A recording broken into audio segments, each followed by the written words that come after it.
राज ठाकरेंनी टोल मुद्द्यावरून छगन भुजबळ यांच्यावर कडक टीका केलेली. आपल्यासोबत या टीकेला उत्तर देण्यासाठी स्वतः छगन भुजबळ साहेब काल पुण्याच्या सभेत राज ठाकरेंनी प्रचंड खिल्ली उडवली तुमची टोलच्या मुद्द्यावरून आणि म्हटलं की कर्नाटक आणि गुजरातमध्ये बघा कशा केंद्र सरकारच्या नियमाप्रमाणे टोल घेतली जातात आणि महाराष्ट्रात सरेआम पद्धतीने धज्जे उडवली जाते या नियमांची.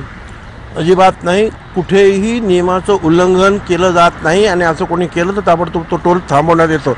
एक तर त्यांनी जे सांगितलं की सगळीकडे टोल लागलेले आहेत. 2,40,000 किलोमीटर रस्ते महाराष्ट्रात आहेत, त्याच्यामध्ये केवळ 4,500 किलोमीटर म्हणजे 1% कमी रस्त्यांवर टोल आहेत नॅशनल हायवेचे धरून. बरं, दुसरं म्हणजे त्यांनी सांगितलं की त्या टोल नाक्यावर बेसिक ॲम्युनिटीज पाहिजे, संडास बाथरूम वगैरे. पूर्वीच्या कॉन्ट्रॅक्टमध्ये ते नव्हतं, पण नवीन याच्यामध्ये आम्ही ते घातलेलं आहे आणि मागच्या 2 वर्षापासून सगळीकडे आम्ही तसे निर्देश दिलेले आणि अनेक ठिकाणी ह्या बेसिक ॲम्युनिटीज निर्माण झालेल्या आहेत. तिसरं त्यांनी सांगितलं की हे VIPs वगैरे जे आहेत एका ठिकाणी 19 लाख काहीतरी VIPs कसे काय केले आणि मग त्याच्यामुळे ते टोल वाढतो. असं आहे की फ्री कॅटेगरी जी काही केलेली असेल की ज्याच्यामध्ये 2 व्हीलर आहेत, त्याच्या ट्रॅक्टर्स आहेत, बैलगाड्या आहेत, ॲम्ब्युलन्स आहेत, गव्हर्नमेंटच्या गाड्या आहेत किंवा आमदार खासदार प्रेसिडेंटच्या ज्या काही गाड्या असतील त्या फ्री कॅटेगरीमध्ये येतात. त्या किती गेल्या तरी त्याच्यामुळे टोल वाढत नाही.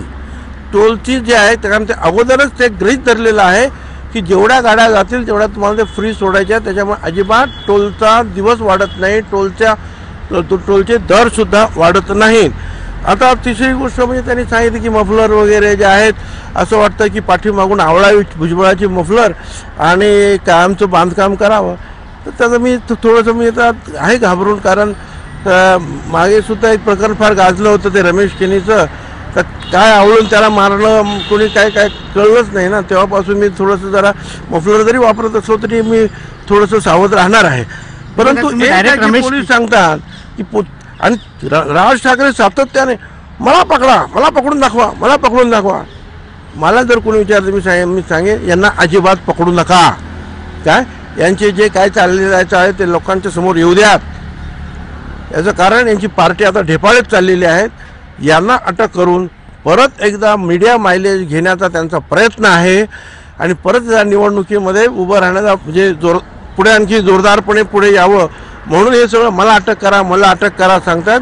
अजिबात अटक करू नये, अभ्यास करावा, निवडणुकीनंतर जे काय असेल ते पाहावं. भुजबळ साहेब, तुम्ही पुन्हा एकदा रमेश केनी प्रकरणाचा उल्लेख केलेला आहे. त्यांनी मला असं सांगितलं ना की मफलरनी जो पाठीमागून मफलर त्याशी आवळावी आणि कायमचा बंदोबस्त करायचा अर्थ काय होतो?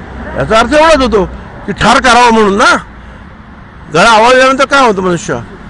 आणि मग म्हणून मी तुम्हाला सांगितलं की एक केस मागे जी आहे फार गाजलेली होती त्या केसचा मी उल्लेख इथं फक्त केला की त्याला सुद्धा कसा आवळून मारलं कोणी काय अजून बाहेर आलेलं नाही.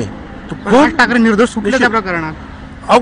कोणाला काय निर्दोष हे पहा, गुन्हा त्यावेळेला त्यांचं सरकार होतं, त्यांच्यावर जो आहे तो गुन्हा साबित होण्यापुरता पुरावा जो आहे पोलिसांनी गोळा केला नाही एवढाच त्याचा अर्थ आहे. पण आता काय या लोकसभा निवडणुकीत भुजबळ वर्सेस राज ठाकरे अशी रंगत बघायला मिळेल म्हणजे? नाही, राज ठाकरे फार एका पार्टीचे फार मोठे नेते आहेत, मी लहान मनुष्य आहे. तर हे होते छगन भुजबळ. राज ठाकरेंनी ज्या पद्धतीने छगन भुजबळ यांच्यावर टीका केली त्याला छगन भुजबळ उत्तर देत आहेत. कौस्तुभ फलटणकर, ABP माझा, दिल्ली.